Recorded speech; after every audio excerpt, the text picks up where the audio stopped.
Learned President IMA, Secretary General IMA, incoming Secretary, immediate past President of IMA, and leaders of IMA. The purpose which I am required to be handling today is to put before you a critical appraisal of the draft National Medical Education Bill 2016, which has been put on the website by the NITI Aayog. Public opinion was elicited on it. That was to be put across up to 31st of August 2016. That part is over. And therefore, upon public opinion, what is going to be the nature of the bill, we do not know. But we are taking stock of the bill which has been put on the website by the NITI Aayog for the purposes of public debate thereon. Policy making part is the onus and responsibility of the governmental authorities. But by and large, the modality which I am intending to put to you is taking the bill clause by clause, where I thought that there is a critical analogy which is questionable, or a contradiction which has been put across, or is something which is inconsistent with the desired procedure, and therefore those critical comments have been taken note of.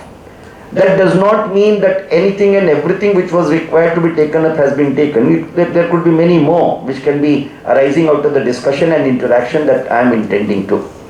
But grossly speaking, there has to be a core approach in which what exactly the dissected part of that bill, clause by clause, is required to be put across. That is the exercise which I am wanting to be putting before you. This is neither exhaustive nor illustrative. This is basically a critical appraisal, and that has to be viewed from that particular point of view. Please. If you take into consideration the generality part of it, why National Medical Education Bill? National Medical Education Bill, if at all has to be there, it has to be for a purpose which otherwise is not covered in the original act, which is existingly governing the Medical Council of India.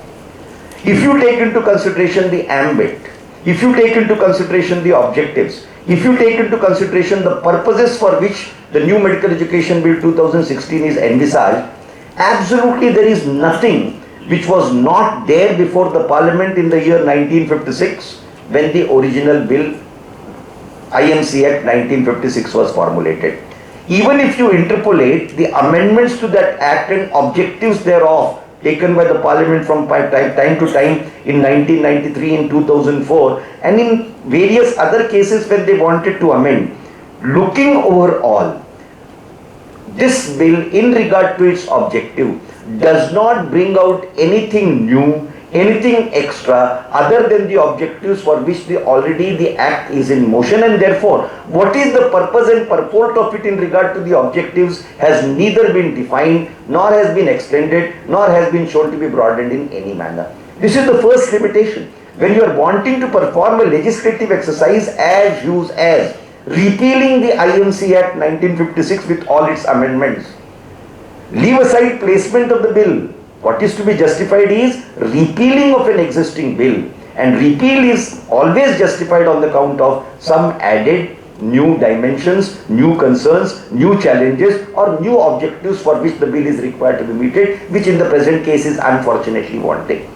The general implication which is arising out of this bill, which I will be dealing with when I will be dealing with clause by clause, is ever since the inception of Medical Council of India from 1933, one thing which was always put into force was that it should have a representative character.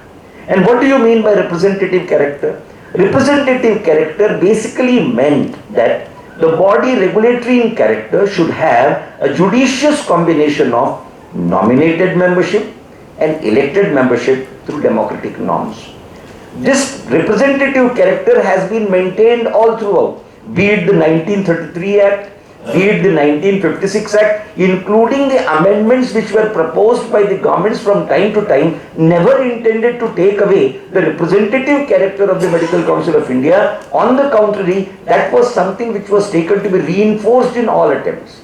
This is one bill which is virtually taking away the entire representative character of the council, in as much as now it will not have any elected member. It will be purely a nominated body, and when I say nominated body, even if you construe best nominations, the possibility of nominations being handpicked cannot be ruled out, and that is the second character which is getting generated out of the book.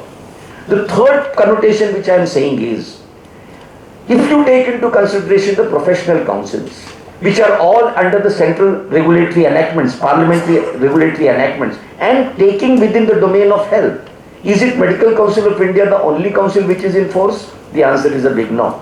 There is a Dental Council of India under Dental Council Act. There is a Central Council for Indian Medicine under the CCIM Act. There is a Pharmacy Council of India under the Pharmacy Council of India Act. There is the Nursing Council of India under the Indian Nursing Council Act. There is Homeopathic Central Council for Homeopathy under the Central Council for Homeopathy Act. There is a Rehabilitative Council under the Indian Rehabilitative Council Act, and these are all the councils which are covering the domain of health professions.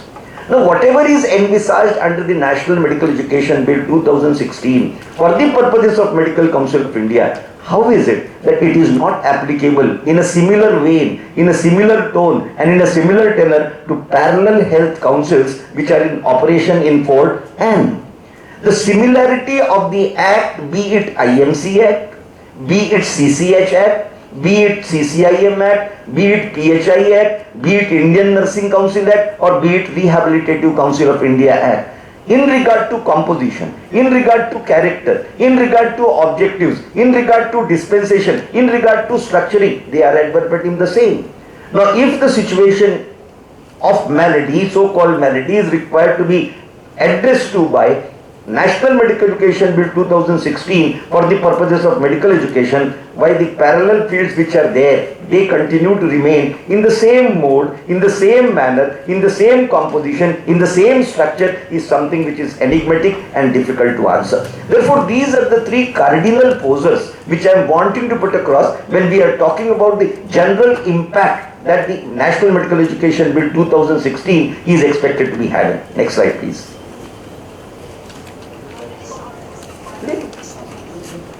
Now, these are the three considerations which I have tried to put across. Any addition, any observation, any suggestion, I am willing to take it at this juncture only. I think the whole aspect is very clear. India is a giant, they know that. This government wants to take away all councils, all commissions, not only in medical field but every field. And if you kill the giant first, automatically everybody is going to fall in line.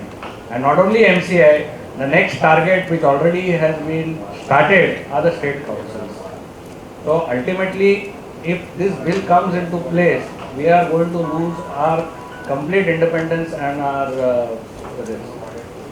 So I think something has to be done. And if I could just put forward a little bit, I think if we go to the base of how this started, before Niti Aayog also, I think you are aware that about the Rajya Sabha, that they had that whole meeting and they have given that whole document in the Rajya Sabha and the Lok Sabha also. Now it started with that, and if you read, those same points have been reflected in this Niti Aayog. So at that time, I think somehow we missed a bus over there of stopping that report itself from coming into the public domain, because they have taken the basis of that and they have gone ahead with this whole thing. And if you see, it has been done very systematically. First, what they have done is discredit MCI. Discredit the MCI, especially in the public domain, and then bring about this new thing. So, something we have to think about throughout this day of how to get back as far as the credibility of our members sitting in MCI is concerned. We have to even think of that. Bring it in the public domain. We are doing good things, but unfortunately it is not coming in the public domain. And everything has been put on MCI, when we know, but the public does not know that we are as an council, we are only a body which recommends to the government, and ultimately it is the government which is supposed to pass this whole thing. So this is basically what is the basis of the whole problem. At least I feel that. See, chronologically speaking, it is fact that the government Ministry of Health and Family Welfare had constituted a committee which is called as Dr. Ranjit Rai Chaudhary Committee. The committee gave its report. That report has been echoed in the Parliamentary Standing Committee report as one of the key observations as to what exactly should be the structural replacement of the Medical Council of India. And Niti Aayog, then the Ranjit Rai Chaudhary Committee report, the Prime Minister's office constituting a high power committee, the high power committee taking recourse to Ranjit Rai Chaudhary Committee report, and therefore the Niti Aayog National Medical Commission bill which has come. That is the chronological history of it. I mean, I'm not dealing with it because right now my focus is that let us first take the inclusions in the bill as they are, in regard to their consequences, in regard to their fallacies, in regard to their limitations, in regard to their contradictions. I mean, my core focus is first let us see what exactly the bill is. Is it really making a sense? Is it really hitting a purpose? Is it really worded well? Is it really coordinated well? Whether it has been syntaxed well, and whether it really stands to the scrutiny of it being really called a bona fide likely legislation which should be addressing the problems. My main exercise has been, I have tried to critically look into this from whatever various aspects were possible, and therefore the three cardinal considerations which are the core edifice on which you are required to be evaluating now the inclusions in that bill as a whole. So I think my core focus will be inclusions in the bill, its preamble, its contradictions, its limitations, including its fallacies. My purpose. No, sir.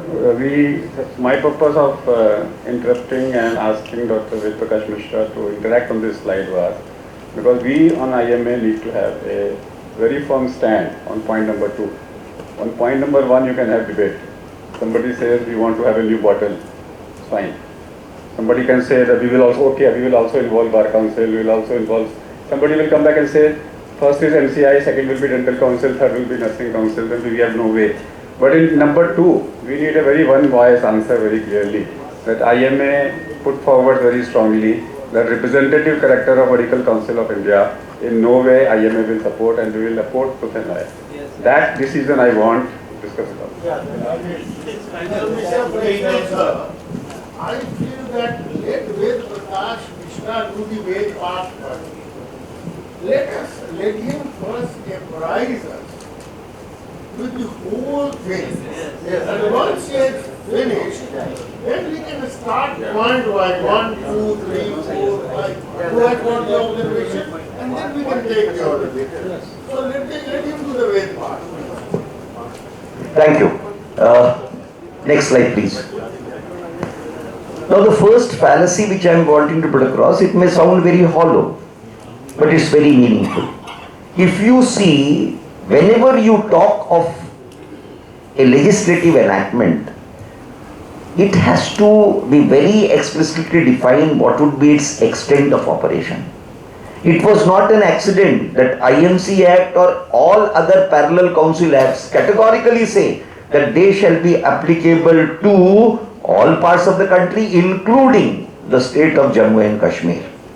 Now, this act does not mention this. Therefore, the poser would be, was it irrelevant on part of the previous acts to say that they were also applicable to the state of Jammu Kashmir? The answer was yes. In the context of Article 370 of the Constitution of India, any enactment which is expected to be applicable, even in the teeth of Article 370, it has to be explicitly incorporated in the title of the act and its ambit, which unfortunately is not indicated in this case. Therefore, if I draw a conclusion that National Medical Education Bill, in absence of its explicit ambit being applicable to the state of Jammu and Kashmir, it will not be applicable to Jammu and Kashmir. If I conclude, I will not be much mistaken, or I will not be wrong in it. Whether the omission is inadvertent or the omission is advertent is not my concern. But the fact of the story is, this is a difference which is lit loud on the face of it, and therefore it is put for your consideration.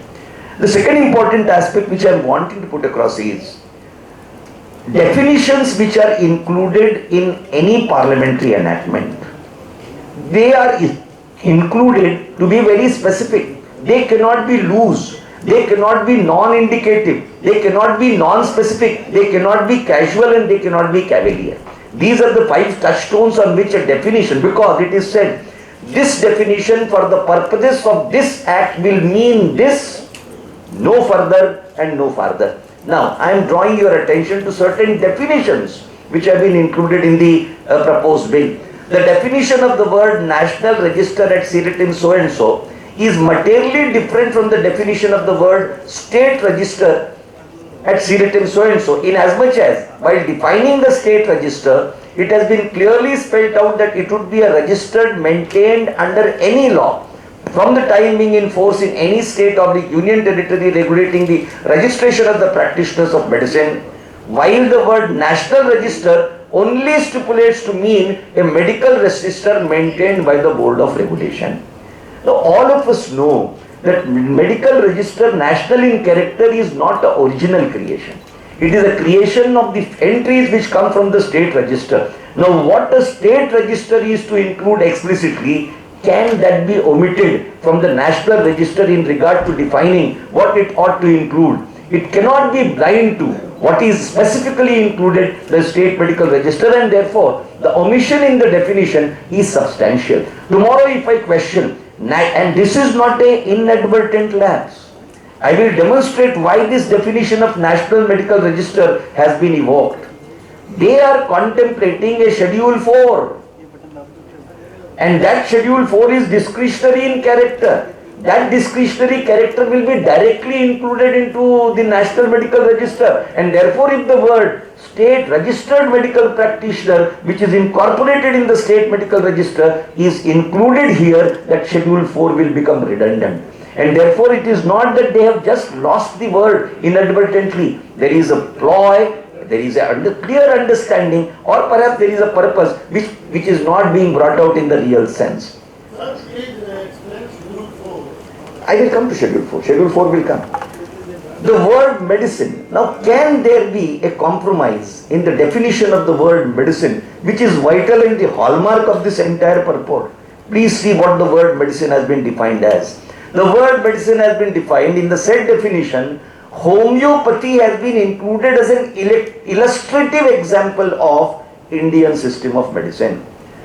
And Ayurvedic medicine, including Unani, Siddha, naturopathy, which is an Indian system of medicine, has been explicitly excluded, which was for the best known reasons. Now, what the state medical register is to include will be the degree holders of modern medicine qualification. Number 1, modern medicine is not allopathic medicine. Allopathy is a casual word which has been tagged for colloquial purposes. There is nothing like allopathy which has been used in the word definition itself.